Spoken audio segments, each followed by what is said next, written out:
Hi, എല്ലാവർക്കും നമസ്കാരം. ഇപ്പോൾ ലാഡൻസിറ്റി എന്ന് പറയുന്ന പേര് കേട്ട സാജൻ സൂര്യ എന്നുള്ള പേര് കേട്ട ലാഡൻസിറ്റി എന്നുള്ള ഒരു അവസ്ഥയിലാണ് ഇപ്പോൾ. എന്തായാലും ഇന്ന് വളരെ സന്തോഷമുണ്ട്. കോഴിക്കോട് ലാഡൻസിറ്റി സ്റ്റാർട്ട് ചെയ്തിട്ടുണ്ട്. കോഴിക്കോടുള്ള എൻ്റെ സുഹൃത്തുക്കൾക്കും എല്ലാ വീഡിയോ കണ്ട് അല്ലെങ്കിൽ എന്നെ കണ്ട് ഹെയർ ട്രാൻസ്പ്ലാന്റ് ചെയ്യാൻ നിൽക്കുന്ന എല്ലാവർക്കും കോഴിക്കോട് തുടങ്ങിയിരിക്കുന്ന ഒരു വലിയ സന്തോഷ വാർത്തയാണ്. 2021 ഏപ്രിൽ 25 എൻ്റെ ജീവിതത്തിൽ ഇങ്ങനൊരു മാറ്റം ഉണ്ടാകുന്നത്. അന്ന് ഉച്ചവരെ ഞാൻ ഇങ്ങനെയാണ് ഇരുന്നത്. അത് കഴിഞ്ഞ് ഞാൻ ഇവിടെ ലാഡൻസിറ്റിയിൽ എൻ്റെ സർജറി കഴിഞ്ഞു.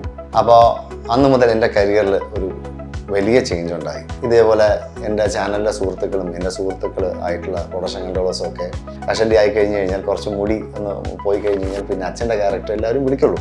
അപ്പോൾ അതിനകത്ത് നല്ല മാനസിക വിഷമത്തിയിരിക്കുന്ന സമയത്താണ് ഞാൻ നമ്മുടെ അരുണിൻ്റെ കാര്യം അരുൺ എന്നോട് പറഞ്ഞത്. അപ്പോൾ അരുൺ ഇങ്ങനെ ചെയ്തിട്ടുണ്ട്, അപ്പോൾ നമുക്ക് അവിടെ ചെയ്യാം എന്നൊക്കെ പറഞ്ഞു. അപ്പോൾ അരുൺ അത് ചെയ്ത് കഴിഞ്ഞ് കുറച്ച് നാൾ കഴിഞ്ഞിട്ട് അരുണിനോട് പറഞ്ഞു, ഞാൻ ചെയ്തെടുത്ത് നീ ചെയ്യേണ്ട, ഒരു കാര്യം ചെയ്യാൻ, നീ നമുക്ക് വേറൊരു സ്ഥലത്ത് ചെയ്യാം. അപ്പോൾ ഞാൻ ചോദിച്ചത് എവിടെയാണ്? അത് നീ ഒന്ന് പ്രമോദ് മണിയായിട്ടൊന്ന് കോൺടാക്ട് ചെയ്യണമെന്ന് പറഞ്ഞു, ആർട്ടിസ്റ്റ് പ്രമോദ് മണി. അപ്പോൾ പ്രമോദുമായിട്ട് ഞാനൊന്ന് കോൺടാക്ട് ചെയ്തപ്പോൾ പ്രമോദ് പറഞ്ഞു, ഞാനിങ്ങനെ ലാഡൻസിറ്റി എന്ന് പറയുന്ന ഒരു ക്ലിനിക്ക് കൊച്ചിയിൽ സ്റ്റാർട്ട് ചെയ്തിട്ടുണ്ട്. പൂനെയിലൊരു ഡോക്ടറാണ്, അവരൊരു ഗ്യാങ് ഓഫ് ഡോക്ടേഴ്സും ടെക്നീഷ്യൻസും അവിടെ നിന്ന് വന്ന് ചെയ്യുന്നതാണ്, നമുക്ക് അവിടെ ഒന്ന് പോയി നോക്കാമെന്ന് പറഞ്ഞു.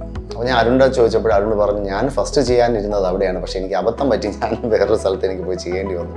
പക്ഷെ അതുകൊണ്ട് തന്നെ എൻ്റെ ഹെയർ ലൈനൊക്കെ താറുമാറായി, ഞാൻ വല്ലാത്തൊരവസ്ഥയിലാണ്, അതുകൊണ്ട് സാഹചര്യം എന്തായാലും അവിടെ ചെയ്യേണ്ടെന്ന് പറഞ്ഞു. അങ്ങനെ ഞാൻ കൂടുതൽ ഡീറ്റെയിൽസിന് വേണ്ടിയിട്ട് ഞാൻ സഫാരി ചാനൽ എന്ന് പറഞ്ഞിട്ട് സത്യനാരായണ ചാനലുണ്ട്. അപ്പോൾ സഫാരി ചാനലിൽ ഞാൻ കുറേ വീഡിയോസ് കണ്ട്. അപ്പോൾ അങ്ങനെ സത്യൻ്റെ ആ വീഡിയോ ഞാൻ കണ്ടിട്ട് സത്യൻ്റെ നമ്പർ പ്രമോദ് മണി എനിക്ക് തന്നു.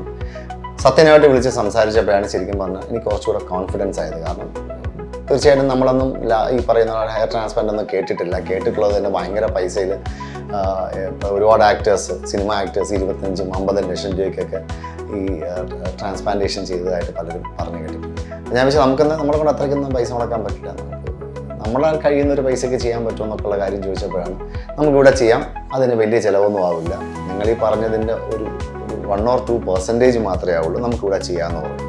ഞാൻ ഡോക്ടറെ അടുത്ത് വരികയും അങ്ങനെ ഒരു ഏപ്രിൽ 25 അന്ന് കോവിഡ് സമയമാണ്. ആ സമയത്ത് ഞാൻ ഇവിടെ വന്ന് എൻ്റെ ഹെയർ ട്രാൻസ്പ്ലാന്റ് ചെയ്യുകയും ചെയ്തു. അത് കഴിഞ്ഞതായിപ്പോൾ ഒരു 3-3.5 വർഷമായി. ഇപ്പോൾ എൻ്റെ എന്താ പറയുക, എൻ്റെ ഔട്ട്ലുക്കും മൊത്തത്തിൽ അങ്ങോട്ട് മാറി. എല്ലാവരും എന്നോട് ചോദിക്കുന്നുണ്ടായിരുന്നു, എന്താണ് ഇങ്ങനെ ഇരിക്കാനുള്ള കാര്യം? ഇങ്ങനെ ഇരിക്കാനുള്ള ഒരു റീസൺ എന്ന് പറയുന്നത് എൻ്റെ നന്നായിട്ട് എനിക്ക് ഹെയർ വന്നതുകൊണ്ടാണ്. എനിക്ക് ഒരു ഹെയർ ലോസ് ആയിരുന്നുണ്ടെങ്കിൽ എനിക്ക് ശരിക്കും ഇങ്ങനെ ഈ പറയുന്നത് ഇപ്പം ചെയ്യുന്ന രീതിയിലുള്ള ക്യാരക്ടേഴ്സ് ചെയ്യാൻ പറ്റില്ല. അതിനുശേഷം നിങ്ങൾക്കറിയാം, അതിനകത്ത് ഗീതാ ഗോവിന്ദം എന്ന് പറയുന്ന സീരിയൽ, അതിനകത്ത് ഹീറോ ആയിട്ട് വന്നു. അതിനകത്ത് നിറയെ പ്രണയമുണ്ട്, നിറയെ ഇമോഷൻസ് ഉണ്ട്. അങ്ങനത്തെ ക്യാരക്ടറൊക്കെ അല്ലെങ്കിൽ നമ്മുടെ ഒരു പിന്നെയും ഒരു കാമുകൻ റോളിലോട്ട് ചെയ്യാൻ പറ്റുന്ന ഒരു രീതിയിലോട്ട് എന്നെ ലാഡൻസിറ്റി മാറ്റിയെടുത്തു. അന്ന് കൊച്ചിയിൽ 2021 ഞാൻ ചെയ്തു. അത് കഴിഞ്ഞിട്ട് ഒരുപാട് ആൾക്കാർ എന്നോട് ചോദിച്ചപ്പോൾ ഞാൻ പറഞ്ഞ കൊച്ചിയിൽ മാത്രമേ ഉള്ളൂ എന്ന് പറഞ്ഞ സങ്കടം ഞാൻ ഒരുപാട് പ്രാവശ്യം ഡോക്ടറെ അടുത്തും ഒക്കെ ഷെയർ ചെയ്തിട്ടുണ്ടെന്നില്ല, നമുക്ക് കുറച്ചുകൂടെ എഫിഷ്യൻ്റ് ആയിട്ടുള്ള കുറേ ഡോക്ടേഴ്സിനെ നമുക്ക് കയ്യിൽ കിട്ടിയിട്ടുണ്ട്, ട്രെയിൻ ചെയ്തിട്ടുണ്ട്. ഞാൻ തിരുവനന്തപുരത്ത് സ്റ്റാർട്ട് ചെയ്യണമെന്ന് പറഞ്ഞു. അപ്പോൾ നമ്മുടെ സ്വന്തം സ്ഥലം തിരുവനന്തപുരത്ത് സ്റ്റാർട്ട് ചെയ്യുമെന്ന് പറയുമ്പോൾ തന്നെ എൻ്റെ ഫ്രണ്ട്സിനൊക്കെ ഒരുപാട് സന്തോഷമായി. അങ്ങനെ തിരുവനന്തപുരത്ത് സ്റ്റാർട്ട് ചെയ്ത് ഒരു വലിയ സക്സസ് ആയി. ഒരുപാട് ആർട്ടിസ്റ്റുകളും ഒരുപാട് സെലിബ്രിറ്റീസും തിരുവനന്തപുരത്തും കൊച്ചിയിലൊക്കെ ആയിട്ട് ചെയ്തു. അത് കഴിഞ്ഞാണ് ഇപ്പോൾ കോഴിക്കോടും എൻ്റെ ഒരുപാട് സുഹൃത്തുക്കൾ എന്നോട് ചോദിക്കുമായിരുന്നു, കൊച്ചിയിലും ട്രിവാൻഡ്രത്തും വന്ന് ചെയ്യാനുള്ള ബുദ്ധിമുട്ടുണ്ട്, നമുക്ക് വേറെ എന്താണ് ഓപ്ഷൻ എന്നൊക്കെ ചോദിക്കുമ്പോൾ എനിക്കൊന്നും പറയാനില്ലായിരുന്നു. അപ്പോൾ അങ്ങനെ ഒരുപാട് പ്രാവശ്യം ഡോക്ടറെ അടുത്ത് ചോദിച്ചപ്പോൾ ഇപ്പോൾ ഡോക്ടറും ഇങ്ങനെ ഒരു ഹാപ്പി ന്യൂസ് വന്ന് ഇങ്ങനെ കോഴിക്കോട് നമ്മളിവിടെ ഇങ്ങനെ സ്റ്റാർട്ട് ചെയ്തിരിക്കുകയാണ്. അപ്പോൾ ഇങ്ങനെ കോഴിക്കോടും സ്റ്റാർട്ട് ചെയ്തിരിക്കുകയാണ്. ഇതൊരു വലിയ സക്സസ് ആവും എന്നുള്ള കാര്യത്തിന് എനിക്ക് അങ്ങനെ വിഷ് ചെയ്യേണ്ട കാര്യം പോലുമില്ല. കാരണം അതെൻ്റെ ഉള്ളിലുള്ള എൻ്റെ പ്രാർത്ഥനയാണ്. കാരണം ഒരുപാട് മുടിയില്ലാതെ ഒരുപാട് ആൾക്കാരുടെ സങ്കടം ഞാൻ കണ്ടിട്ടുണ്ട്. ഒത്തിരി പേര് സങ്കടം ഞാൻ കണ്ടിട്ടില്ല, ഞാൻ അനുഭവിക്കുകയും ചെയ്തിട്ടുള്ളതാണ്.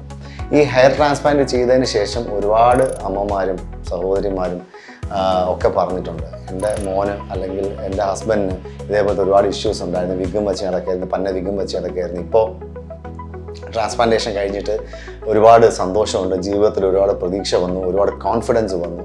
അത് എൻ്റെ വീഡിയോ കണ്ടതുകൊണ്ടായിരുന്നു എന്നൊക്കെ പറയുമ്പോൾ അത് ശരിക്കും പറഞ്ഞാൽ നമ്മൾ കാരണം ഒരാൾക്കൊരു ഹാപ്പിനെസ് ഉണ്ടാവുക എന്ന് പറയുമ്പോൾ നമ്മൾ തെറി പറയാനാണെങ്കിലും ശരി, ആരെങ്കിലും നമ്മൾ കാരണം ഒരു ഹാപ്പിനെസ് ഉണ്ടായിക്കോട്ടെ എന്ന് വിചാരിക്കും. അപ്പോൾ അതുകൊണ്ട് നല്ല രീതിയിൽ തന്നെ ഇങ്ങനെ ഒരു വലിയ ഹാപ്പിനെസ് ഒരാളുടെ ലൈഫിൽ ഉണ്ടാവുക എന്ന് പറയുമ്പോൾ അതൊരു വലിയ സന്തോഷം തന്നെയാണ്. ആ ഒരു വലിയ സന്തോഷത്തിന് കാരണക്കാരനാവാൻ കഴിയുന്നതിലും എനിക്ക് ഒരുപാട് ഞാൻ കൃതാർത്ഥനാണ്.